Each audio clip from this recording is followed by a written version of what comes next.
Assalamualaikum warahmatullahi wabarakatuh. Nama saya Muhammad Hilmi Fahreji dengan NPM 101215667. Saya kelas dari Manajemen S1. Di sini saya akan mempresentasikan tentang MPC, MPS, APC, dan APS. MPC, MPS, APC, dan APS adalah istilah-istilah yang tidak akan lepas dari pembahasan pendapatan nasional pada perekonomi 2, 3, atau 4 sektor. Tetap ada interaksi dengan sektor rumah tangga. Rumah tangga berhubungan dengan perilakunya untuk konsumsi dan menabung. Konsumsi rumah tangga sangat dipengaruhi besarnya pendapatan. Hubungan di antara konsumsi, tabungan, dan pendapatan inilah yang dijelaskan dalam konsep marginal propensity to consume atau disingkat MPC, marginal propensity to save atau disingkat MPS, dan average propensity to consume yang disingkat APC. Yang pertama, MPC, marginal propensity to consume. Pengertian MPC adalah perbandingan tambahan konsumsi terhadap pertambahan pendapatan disposable. Marginal propensity to consume menggambarkan seberapa besar kecondongan perubahan konsumsi akibat dari adanya perubahan pendapatan.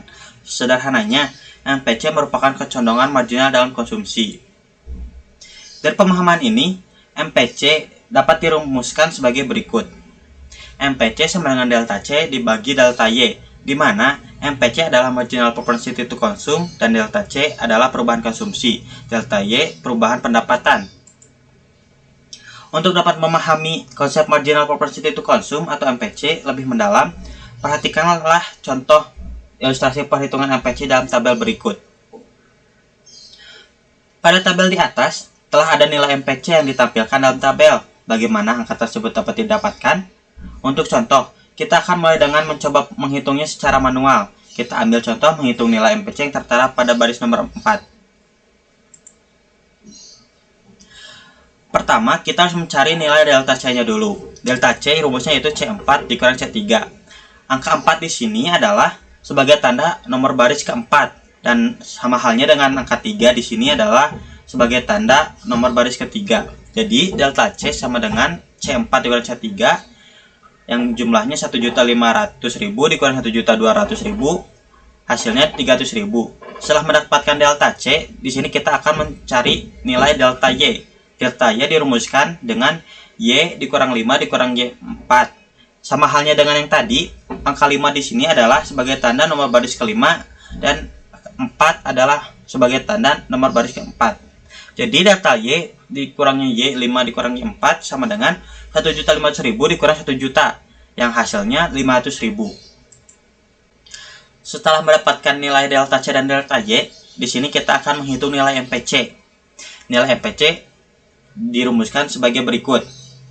MPC sama dengan delta C dibagi delta Y. MPC sama dengan 300.000 dibagi 500.000, yang hasilnya 0,6. Nilai marginal propensity to consume atau MPC yaitu berkisar antara 0 dan 1.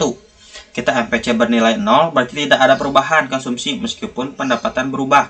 Sebaliknya, apabila MPC bernilai 1 berarti seluruh kenaikan pendapatan yang diterima digunakan untuk menaikkan konsumsi sebesar perubahan pendapatan tersebut. Pada contoh perhitungan di atas, diperoleh nilai MPC yaitu sebesar 0,6. Hal tersebut berarti bahwa pada kenaikan pendapatan sebesar 500.000, maka sebanyak 300.000 digunakan sebagai tambahan konsumsi. Yang kedua adalah APC, Average Propensity to Consume.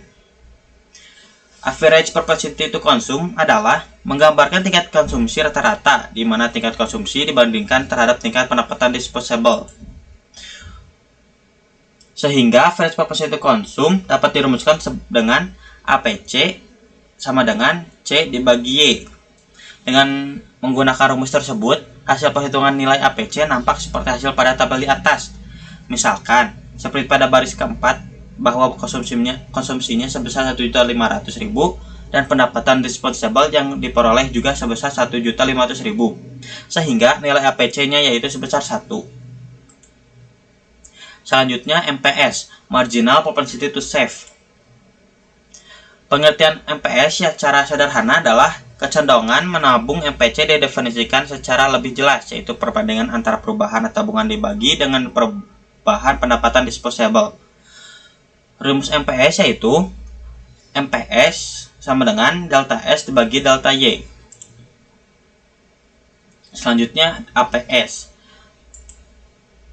APS atau kecenderungan menabung rata-rata adalah perbandingan antara tabungan atau juga S dengan pendapatan disposable yang dilambangkan Y ketika tabungan tersebut dilakukan.